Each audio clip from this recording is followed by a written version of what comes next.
because you don't know how good you are.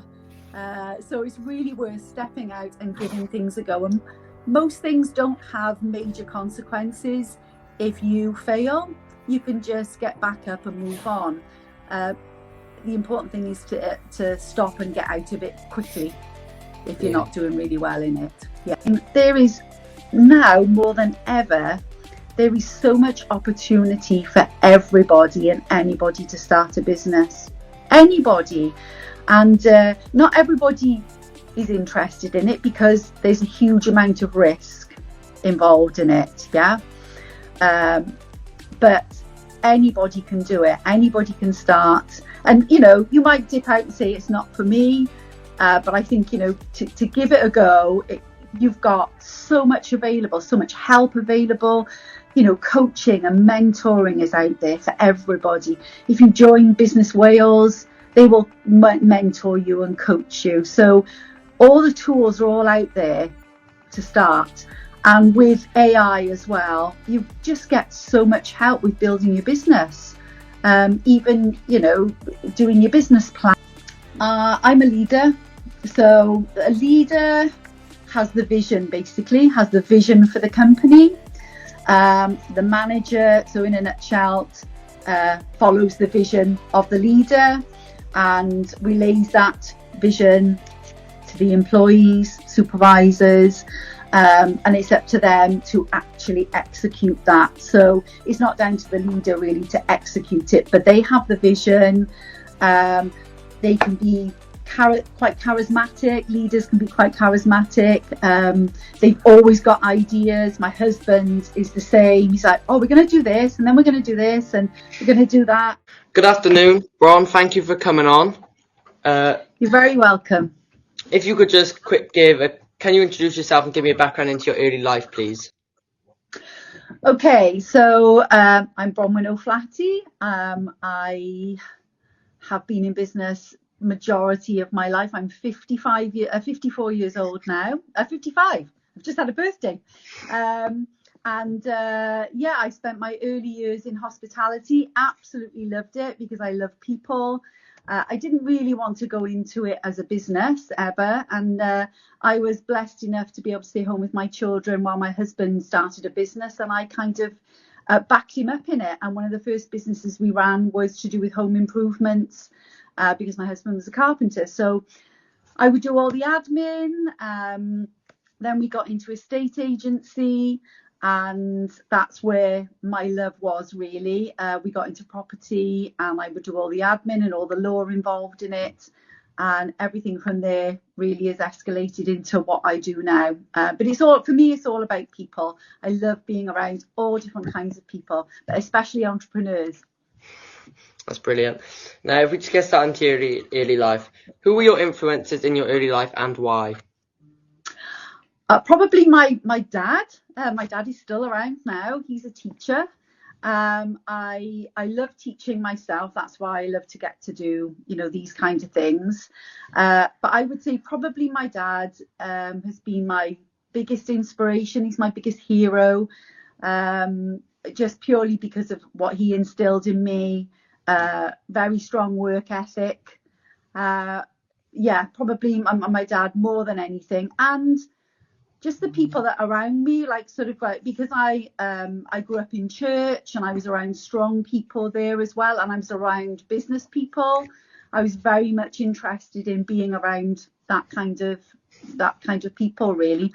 All about people, really. You know, everything is about people. Yeah. And what are the fondest memories of your early life? Well, I was born in Australia. So I was one when I left there. My parents met and married out in Australia. My mum is Australian, my father is Welsh. My dad is what they call a 10-pound pom. So he had the opportunity when he was about 19 to go out to Australia for £10. And somebody sponsored him to go out there, and he went out as a carpenter, as a tradesman, and he met my mum out there. She was 15 and he was 19. They were good friends for a long time. They missed each other when my dad came back, and when my mum was a little bit older, they got together eventually, and they had me I got married and had me. And so consequently, I was born in Australia. And my early life was there, my very early life, but we soon came over to Wales. So I've spent most of my life in Wales, but I've spent a lot of time in Australia as well, because my parents, I have a brother as well, took us out very early on in our life so that we would know our heritage and our family and build up relationships with all our family who are still out there. And we still go and see people out there. But I spent time as a young person out there, and that influenced my life massively, especially when I was 15, because I went out on my father's a teacher, obviously, and we did a teacher swap. So a teacher in Australia came to live in my mum and dad's house, and we went to live in his house. His was right by the sea, literally on the beach by Bondi. We lived in an area called Bron. I was 15, my brother was 14, and we spent a whole year out there in a different school to my dad. But we got to know the culture. Obviously, our family were out there. We stayed out in the outback with all the snakes and the spiders. So I'm not scared of anything like that. When people say, oh, I don't want to go to Australia because there's sharks, and, get a life, you'll be all right. You're not going to die. Yeah. So that's my early life, really. And that's had a massive influence on me, because I just wanted to travel. And it's probably given me a lot of boldness, I would say, doing that very young in my life. Yeah. Now, if we go over to career growth and development. Yeah. What did you want to be when you were younger? I just wanted to be probably just around people again. I worked in the market. So I worked on a market stall. That was my first ever job. And so I loved being around people and buying and selling. That's why I love what I do now, I think. And then I went into hospitality. So I just liked serving people. So really on in my life, I knew that I was going to be very much in the service industry. I'm not a particularly creative person, as in artistic. We're all creative, whether we're creative artistically or in business or whatever. We all have that creativity in us, but mine is not in the arts whatsoever. So which is amazing, because my mum is very, very creative, and my dad's very creative as well. But I knew that I would be in the service industry in some capacity, very much. So I don't think there was a particular industry I thought I was going to go into. But I did, one of my early jobs, I worked in a museum and art gallery in Newport, actually, in John Frost Square. And so that was, I really, really enjoyed that, because that gave me an insight into our culture in Newport. People don't think there's a lot going on behind the scenes, but honestly, it's amazing, our cultural heritage. So I just knew I would be around people all the time and serving people. Yeah. What was your first job, and why did you choose to go in that career path? So my first job was working in the market on a fruit stall. That was just because that job came up as a job with a friend. My first real sort of career where I really started to take things seriously probably was in hospitality, working in a restaurant first. By the time I came out, I was a front office manager, working in a small hotel locally. I really, really enjoyed that very much. And then from there, I moved on to the museum and art gallery and visitor services, and just selling the city, really. I don't even think it was a city then, it was just a town, but that was all about selling the town. So that was where I first started to take things really seriously. Yeah. I mean, I did start a business degree when I was about 22, 23. But unfortunately, I was in a job as well as doing the business degree, and I got promoted in the job. And so I pulled out of the business degree and consequently didn't do it. So, I mean, obviously it's a bit different now because I've just completed one now, eventually. But, it doesn't matter. You eventually get to where you want to be. So, yeah. What lessons have you learned most from your own career, and why did you choose to start your own business? I'll tell you the biggest lesson I learned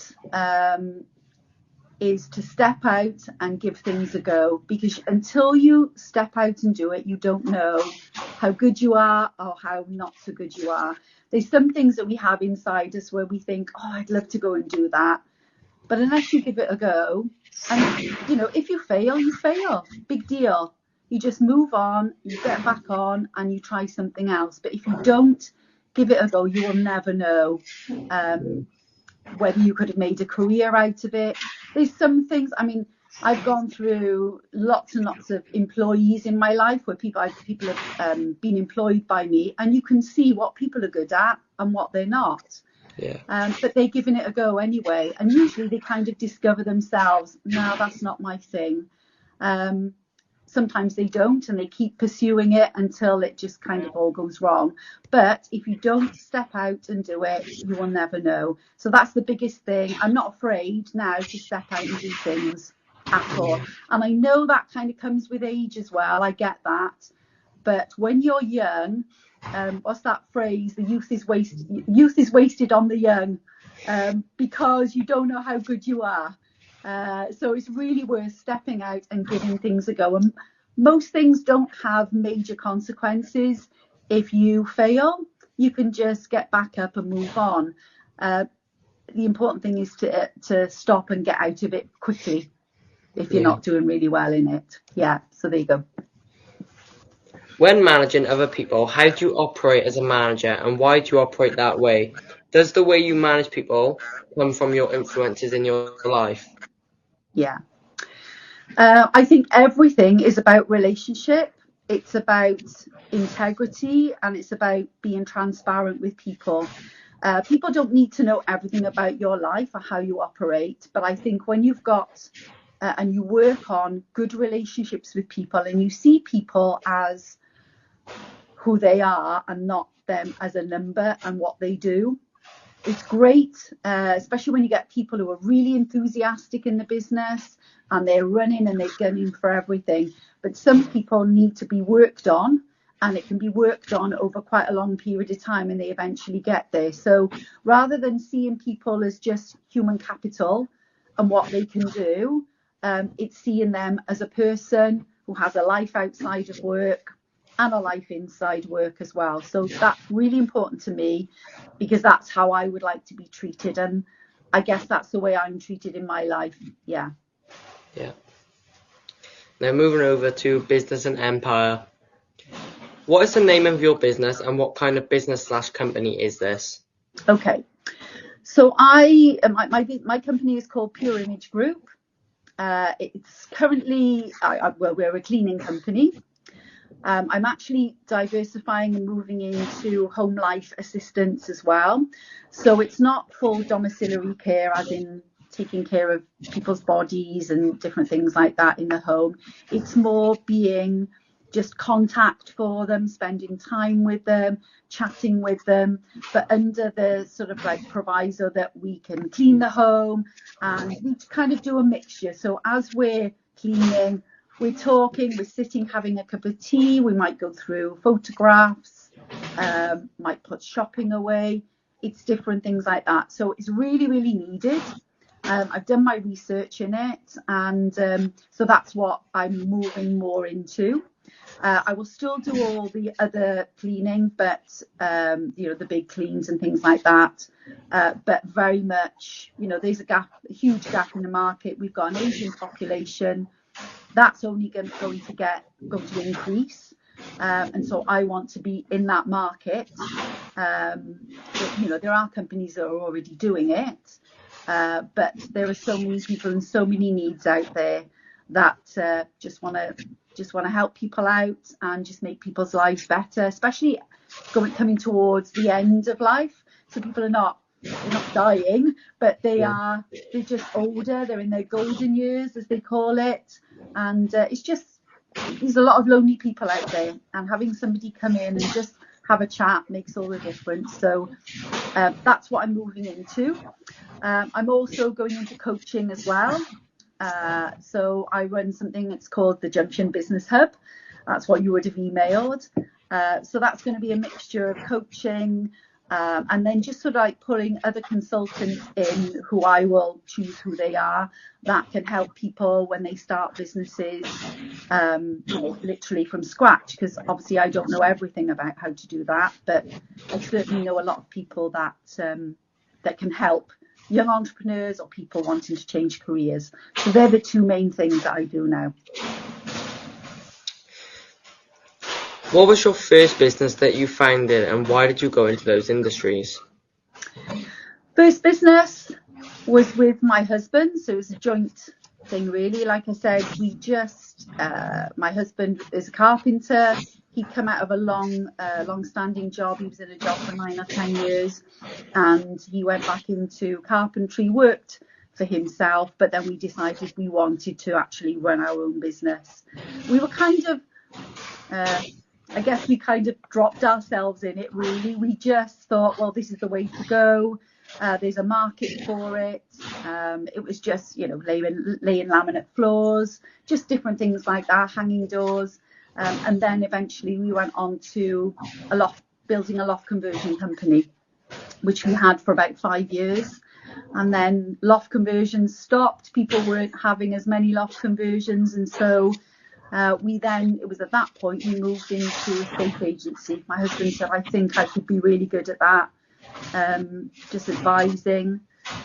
So that was the reason why we did it. Some of it was, I guess it was kind of organically happening, but we were just observing everything that was going on outside and thinking, where's the best place for us to move into? And at the time it was selling houses, renting houses, and that actually eventually went on for us to do home improvements. How did you raise the capital to start your business? And if I want to start a business, where would you suggest getting capital from? Okay, well, we started with what we had, which wasn't very much.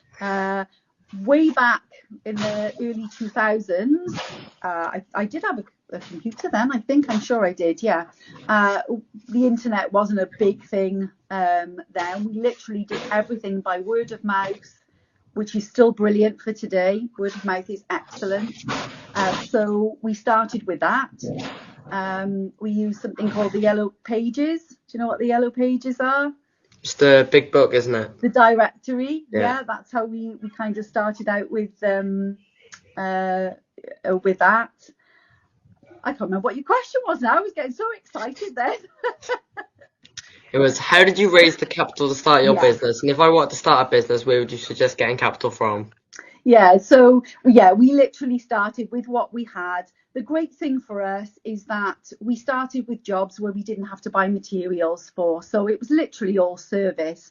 But the important thing for us was we had to put money away. Each time that money came in, we had to put some aside to be able to pay for things that were ahead, because not everybody wants to pay for their service up front.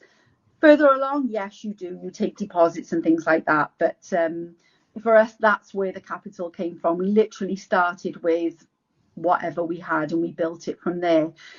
We learned from other people how to do things. We exchanged abilities. So somebody would teach us how to do something, or we would teach them how to do something. We swapped services basically. Quite a lot actually, because we were around that kind of people. You can start with nothing. If somebody ever tells you you can't do it because you haven't got any money, you can start somewhere. You literally can. My nephew started with £10, and now he runs like 6-figure company, and he started with £10 selling t-shirts. So you can. And it is literally, slow and steady wins the race. Absolutely, for sure. If you want to make $1 million in the first year, it's very unlikely that's going to happen. And I wouldn't wish that on anybody anyway, because you need to learn a lot as you're going along. But you can start with a small amount. And if you're sensible and you have the right people mentoring you and looking after you, which is really important, then you can do well. But you can get grants through Business Wales. When I think you've got to be 18 to be able to join Business Wales. I'm sure my nephew had to wait till he was 18 to join, but and also local councils give grants once a year as well. Some of them you have to match it, so if they're giving you £500, you might have to have £500 in the bank as well. But there's so many things, especially at your, how old are you, Sam? I'm 15. Yeah, so there's loads of things like the Prince's Trust. There's so many different things that you can contact through the Welsh Assembly where they will help you get started for sure. Yeah. What foundations and values have you built your business on? So core values are really, really important. They're really, really important to me. And all businesses I know should have really good, strong core values. But for me, honesty and integrity and transparency are the most important. I want people to be able to look at my company and it to be squeaky clean. Yeah, that doesn't mean it's perfect, okay? Because I get stuff wrong. I've cleaned places and missed things in somebody's home or in a building or whatever. It's not been deliberate. You go back, you adjust it, you make sure it's okay. As long as you go back and you make sure that things are sorted out, that's fine. But 100% integrity, transparency and honesty are the ones that I build everything on. Yeah. What is the hardest thing about running the business? Probably rejection sometimes. So, if you go for a contract or things like that, or maybe you don't not get on in a bad way, but you don't get on with a client. It's really important when you work to get, not so much a client actually, it could be things like suppliers or people that you've got to work with. That can be tough. But I guess that's where you've got to show patience and self-control and just all those good, because you're not going to work with everybody that you like all the time, but you can find out a way where you can manage things, really, really well. So sometimes, with contracts and things, when you don't get contracts, that can be like, oh, why didn't I get that? Yeah. And sometimes you never know those things. Long hours, because it all comes down to you. So if things are not done, it is the buck stops at you. It stops at the founder.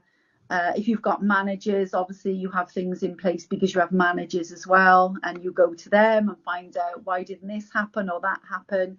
But yeah, long hours and the amount of effort that goes into a business is incredible. Nobody will ever know how much you put into it, because even if you create it as a limited company and it becomes a separate entity, it's still you, it's still your values, it's your reputation, it's everything that you are. And that's the way it should be. It should shout out, this is Bronwyn, this is what Bronwyn is like. Even if it gets huge, it should still say something about who I am and what I like and what I want the business to be. So you have to put a lot of time into your business when you sometimes don't want to stay up late at night to do accounts or just lots, or social media, because you can't afford to do social media, somebody to pay somebody, so you have to do it. It's all the background stuff really.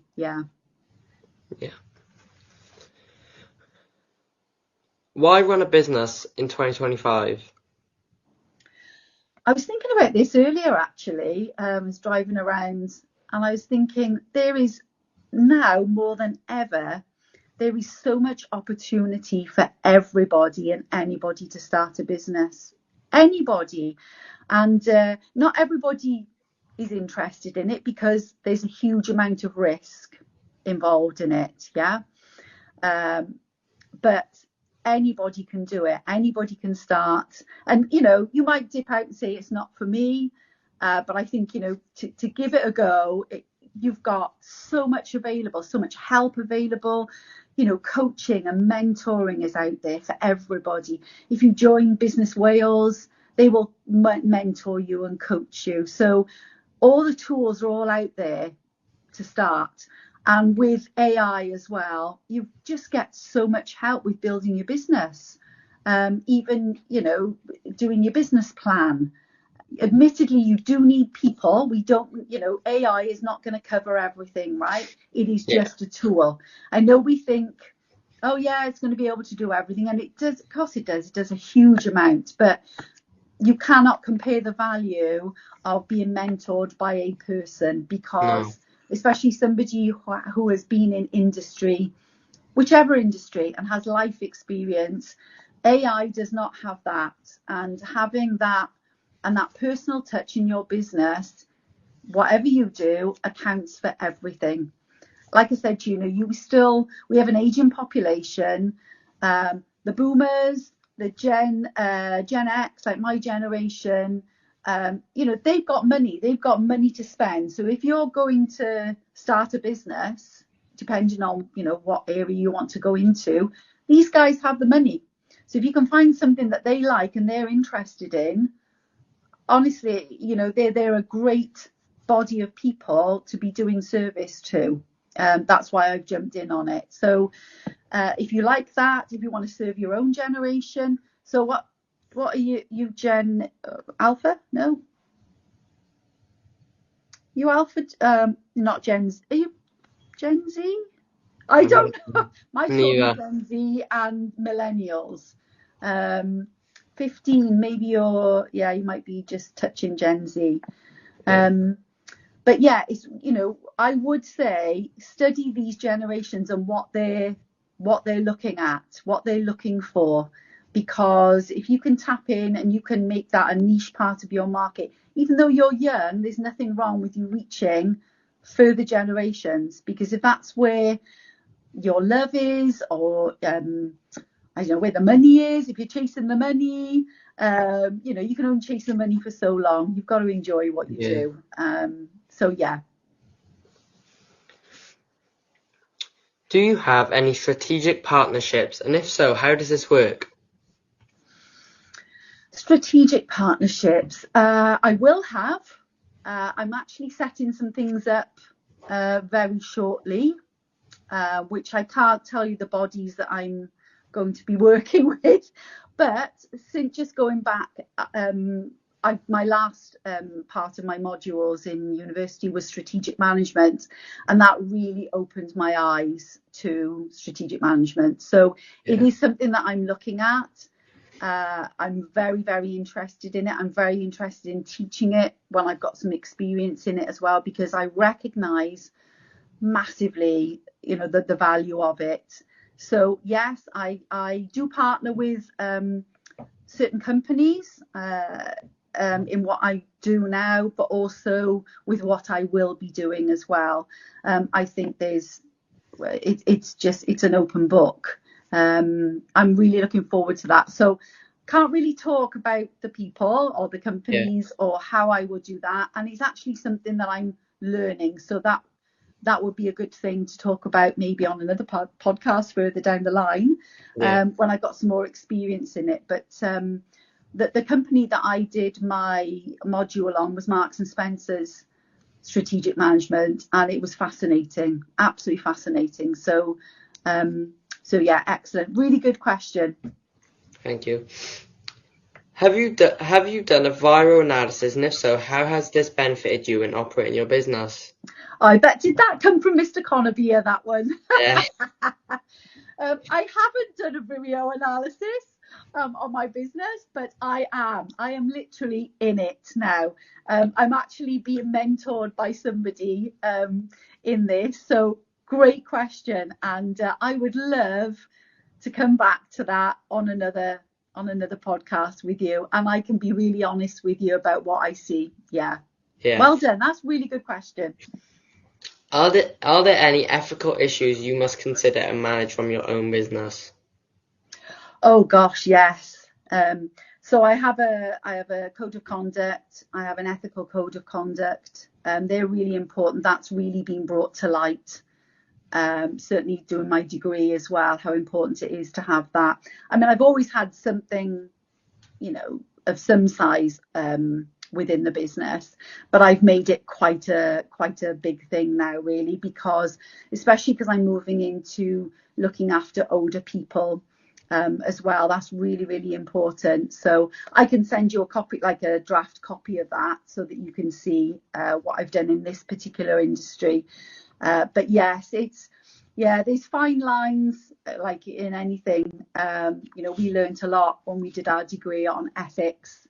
So yes, I do have an ethical code of conduct, and it's very, very important, certainly in Pure Image Group, in the Home Life Assist, but also in the coaching as well, because I'm coaching people I don't know.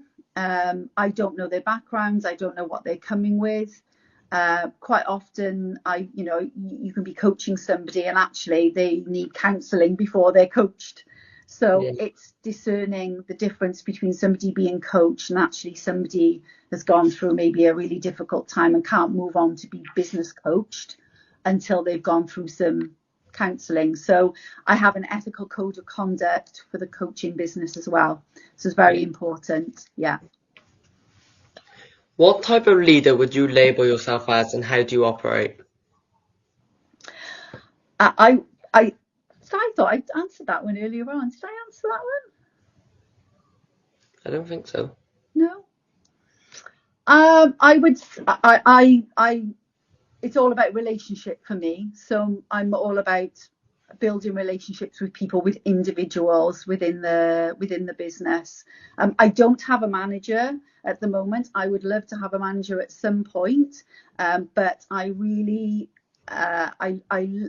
I'm all about relationships with people. I love to pull out what people are good at. I take time to be interested in people so that I can pull out and give them opportunities to build on what they know. I like spotting things that people themselves don't really know, the gifts and talents and abilities that they have, and giving them opportunities. So I would say I'm quite wide reaching in that, and it's all about relationship, very much. Yeah. How have you been able to grow your business, and how do you push the brand of your business? So in this particular one, especially in the Home Life Assist, if I hone in on that, it's very much word of mouth. Yeah. I also work with very specific local companies that will give me the work just purely based on, again, word of mouth. Because I've worked with certain people, I get jobs because I've worked in that category or in that area or with that particular kind of person. So I would say majority of what I get is from word of mouth. I do use social media as well, certainly when originally I had just the cleaning company for domestic cleaning, as well as all the grime cleans, the extreme cleans. I've got a lot from social media, but because I've kind of pulled back from domestic cleaning now, because there's not really anywhere for me to go with that consistently anyway. That's why I've stuck with that. How do you stand out from your competitors? Well, it comes back to my core values, I think.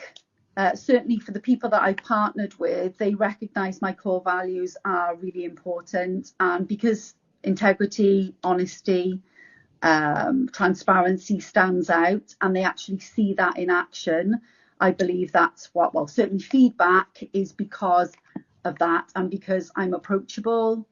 I can't be involved in it forever, knowing everything that's going on. But at the moment, as the founder, I can do that. At some point, I will have managers underneath and supervisors and things, and obviously they'll answer to me then. But for now, yeah. How do you generate loyalty from your customers, and how do you support your staff as a manager? Loyalty, well, again, it's down to relationship. I mean, they're long-standing. Once I get a client, certainly on the Home Life Assist, I've never lost one. So it's just consistently, building that relationship and always wanting to go a step further. I mean, some ideas that I've had have come out of clients wanting something extra or something different, and I've built that into the business. Yeah. So clients can help that. It's amazing, really, because they're asking. There's some things I can't. If I want to go into the domiciliary care side of things, you have to be registered with Care in Wales. So I can't really do anything about that at the moment. But certainly if there's anything that I can extend or expand on, which covers my remit, that's what I do. Yeah. Have you done a pestle analysis, and what is this, and how has this benefited you in running your business? I could tell Mr. Connor has been in this. Oh, bless him. No, I haven't. No, but it is happening now. As I am being mentored with somebody, I am doing that now. Yeah. I mean, I can't say I haven't done it. I haven't done an extensive one. Let's just say now I've done my degree, I am much more aware of a pestle analysis for sure. Yeah. What legal things do you have to comply with? Can you talk about what a company's house is and give an insight into account and what this looks like? Yeah. So my company is a limited company. I chose that because, well, lots of reasons. You're protected. Basically, I think I mentioned earlier on, when you have a limited company, it becomes a separate entity to who you are. So even though I'm the founder and main shareholder, the company is a separate thing. It's a separate entity. So there's a lot of protection in that. Whereas if you were running it as somebody who was self-employed, I could still call it Pure Image Group if I wanted to. I couldn't call it limited, but it's still me. Yeah. There's no separation whatsoever. So I wanted something that was still me, but separate. And also as well, people tend to look more favourably on limited companies because they see protection involved in it as well. It's not the be all and end all, but that's why I chose, to do a limited company. There's lots of legal things involved in that. Companies House are very, very helpful with that because you have to comply with lots of things. Your accounts have to be in on time every year. There's lots of legalities involved in it, but they're not difficult things to do. They're things that you could do just as the founder. You have to run pay as you earn. I have to run pay as you earn. So I have to pay people. I have employees. I have to insure my employees. So my employees are all insured, and myself, and any items that I have are all insured. I have to have business insurance for my vehicle. I have a van. So there are things that you very much, and even if you're running that as a self-employed person, you still have to have all those things, and you can still run pay as you earn and have employees even if you're running it as a self-employed person as well. But it's a good idea really to sit down with somebody, run through, and weigh it up. In the beginning you might want to start as as self-employed, but you really need to know how to do your books or get a bookkeeper. I have an accountant. I've chosen to have an accountant and a bookkeeper, even though I could probably bookkeep myself. I don't have time for that. I would rather put my gifts and talents and abilities into something else than doing the books. Yeah. Would you say, is it worth having assets or not? Sorry, I couldn't hear you then. That's fine. It stopped. Is it worth having assets or not? Oh, absolutely, yeah. I mean, as long as they're not taking money from you. It depends what you're going into. I mean, do you have anything specifically? I do have a van. Obviously, that's an asset that depreciates. Yeah. So that's never going to increase in value, but it gives me work. Yeah. Yeah. So, if I have a sign written, it's advertising. So you have to look at all those things. I mean, the things you do have to look at are, you get taxed on lots of different things to do with your van. So it's picking the right vehicles to do those things with. My assets in the cleaning business up until now have been things that will depreciate in value. Some assets you can have in business are actually going to appreciate, so they're going to grow as well. So yes, it is. If you're talking about personal assets, I mean that's different. You can bring personal items into the business. You've just got to remember to put them against your business when it comes to accounting time. Yeah. What would you say the difference between management and leadership is? Leadership, yeah. I'm a leader. So a leader has the vision, basically, has the vision for the company. The manager, so in a nutshell, follows the vision of the leader and relays that vision to the employees, supervisors, and it's up to them to actually execute that. So it's not down to the leader really to execute it, but they have the vision. They can be quite charismatic. Leaders can be quite charismatic. They've always got ideas. My husband is the same. He's like, oh, we're going to do this, and then we're going to do this, and we're going to do that, and then it's usually me that says, right, okay, how are we going to do this? Or this is the way we're going to do it. And then you're passing that vision on. So I would say in a nutshell, yeah, leader has the vision, managers execute it on behalf of the leader. Yeah. How do you ensure sustainability of your business? Okay, well, sustainability covers quite a few things, doesn't it? You can look at sustainability in products that I use. Recycling, all the things that we're supposed to do. I did consider for a while going very green with my products, but there's not very much of a market for that, and it's very expensive. So on that side of it, I would just continue to use the products that I use. I'm using less and less anyway because of the kind of work that I'm going into now. Sustaining relationship. Again, I'm always looking for new relationships. That's why I'm doing the strategic management or being mentored at the moment as well, because sustainability is a very, very important part of this business. Because, I mean, sometimes I think, oh, maybe I would sell the business in 10 or 15 years. But the more I'm thinking about it, the more I'm thinking that this is a legacy business. And so aging population, like I said, this could go on for many, many years, could be passed down through my family. I don't know. These are the things I have to consider and have a plan for its sustainability, because, like I said, I'm thinking now, maybe it's not one to sell further down the line. Yeah, but to continue with it. Yeah. Then moving over to future plans. What are your future plans for life and your business?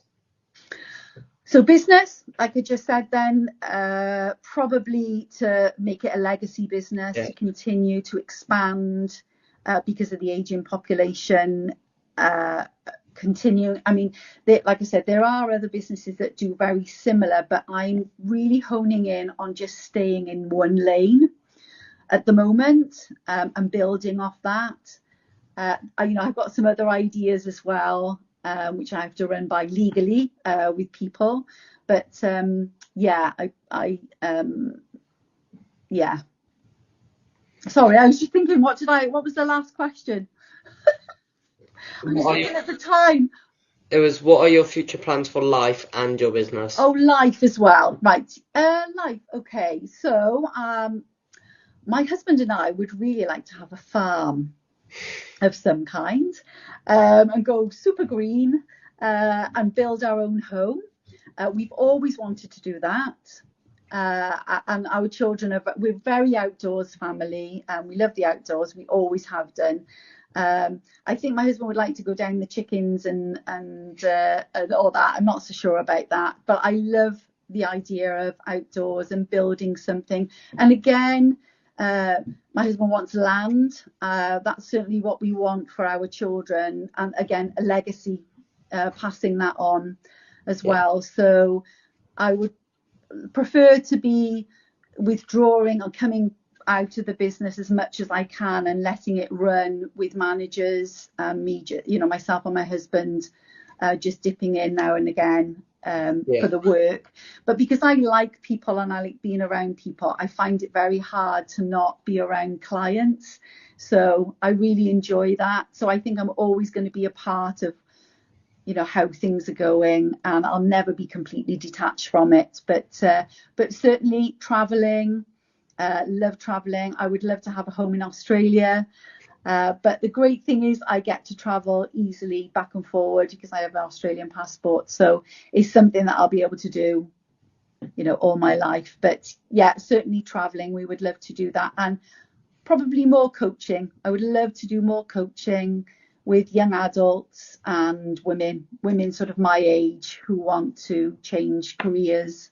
I love that. I love the idea of you're doing one thing for 30 years and then you totally flip it and you're doing something completely different, because that's just the kind of society we live in now. I don't think there's any holds barred for anybody. I think you can be a teacher for 30 years and then decide that you want to, I don't know, run a chicken farm, whatever. Whatever your dream is, isn't it? Whatever your dream is. Yeah. If you could invest in any particular business, what business would this be and why? There's so many. I love anything vintage. I love that idea. I think anything vintage is here to stay for a very long time, purely because it's just, I think I was saying earlier about using AI for building businesses. You can build a business doing anything now, and you have every opportunity. And I think if you are doing what you love, that is the greatest thing, because you'll pour your heart into it. And I think certainly sort of Gen Z, Gen Alpha, millennials coming through, they love things that are older. Like my nephew, sorry to go back to my nephew again, but he sells vintage t-shirts, like anything from 60s, 70s, 80s, 90s, Nike, just anything designer. And he's built a business doing that. And, that's not going anywhere. I mean, he's coaching now. He's coaching other people to do it. So he's still selling.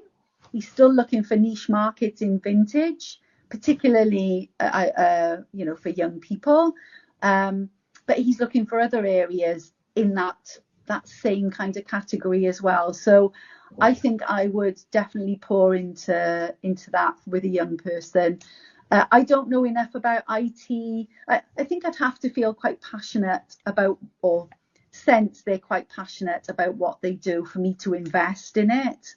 When somebody is really, really interested in what they do and they're not just looking for the money. Yeah. You can see the passion all over their face and in their body language, and in their countenance. You can see it. So I'd be looking for that. Now, Bron, that's all the questions we have for today. So I just want to say thank you for coming on. It's been a pleasure. Thank you, Sam.